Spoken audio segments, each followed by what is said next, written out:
ಬಾಗಲಕೋಟೆ ತಾಲೂಕಿನ ಶ್ರೀಮತಿ ದಾನಮ್ಮ ನಂದಿಗಿರಿ ಶಿಕ್ಷಕಿಯು ಸಾಮಾಜಿಕ ಮತ್ತು ಶೈಕ್ಷಣಿಕ ಸಮೀಕ್ಷೆಯ ಸಂದರ್ಭದಲ್ಲಿ ವಿಧಿಯಾಟ ನಡೆದು ಹೋಗಿದೆ. ಶಿಕ್ಷಕಿ ಕಾರ್ಯನಿರ್ವಹಿಸುತ್ತಿರುವಾಗಲೇ ಅಪಘಾತ ಸಂಭವಿಸಿದ ಕಾರಣ ಶಿಕ್ಷಕಿ ಸಾವನ್ನಪ್ಪಿದ್ದಾರೆ.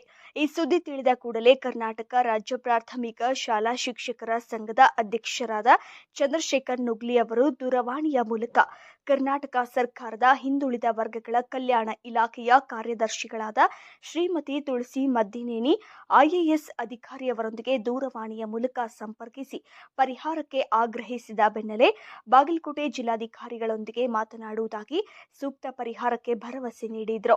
ಜಿಲ್ಲೆಯವ್ರನ್ನ ಬೈಕಾಟ್ ಮಾಡೋಣ ಅಂದ್ರು, ಬೇಡಪ್ಪ ಹಂಗೆಲ್ಲ ಡಿಸಿ ರಿಕ್ವೆಸ್ಟ್ ಮಾಡ್ಕೊಳ್ರಿ. ನಾನು ತುಳಸಿ ಮೇಡಮ್ ಅವ್ರ ಜೊತೆ ಮಾತಾಡಿದ್ದೀನಿ. ಲಾಸ್ಟ್ ಟೈಮ್ ನಾಗಮೋಹನ್ ದಾಸ್ ಅಲ್ಲೂ ಹಿಂಗಾಗಿತ್ತು ಮೇಡಮ್, ಕೆಲವು ಇನ್ಸಿಡೆಂಟ್ಸ್. ಸೊ ಅವತ್ ನಾನು ರಾಕೇಶ್ ಕುಮಾರ್ ಸರ್ ಜೊತೆ ಮಾತಾಡಿದೆ. ತಕ್ಷಣ ಡಿಸಿ ಮಾತಾಡಿ ಅವ್ರಿಗೆ ಪರಿಹಾರ ಕೊಟ್ಟಿದ್ರು. ಸೊ ತಾವು ಕೂಡ ಅದೇನೈತೆ ಸ್ವಲ್ಪ ಪ್ರೊಸೀಜರ್ಸ್ ಮಾಡಿ ಅವಳು ಕುಟುಂಬಕ್ಕೆ ನಾವು ಸ್ವಲ್ಪ ಶಕ್ತಿ ತುಂಬಲೇಬೇಕು ಮೇಡಮ್, ದಯಮಾಡಿ. ಅಲ್ಲಿ ಬಾಗಲಕೋಟ್ ಸಂಗಪ್ಪ ಅಂತಿದ್ದಾರೆ ಮೇಡಮ್, ಸಂಗಪ್ಪ ಅಂತ ಹೇಳಿ.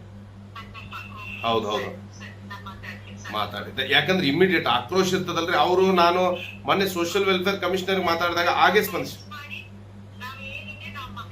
Okay thank you. Please thank you. ಹಾಗೆ ಕರ್ನಾಟಕ ರಾಜ್ಯ ಪ್ರಾಥಮಿಕ ಶಾಲಾ ಶಿಕ್ಷಕರ ಸಂಘದಿಂದ ಶಿಕ್ಷಕಿಯ ಕುಟುಂಬಸ್ಥರಿಗೆ ಸಾಂತ್ವನ ಹೇಳಿದ್ರು. ಅಲಿ ಮಖಂದಾರ, ಪ್ರಜಾಪ್ರತಿಧ್ವನಿ, ಕನ್ನಡ ಸುದ್ದಿವಾಹಿನಿ, ನಿಡಗುಂದಿ.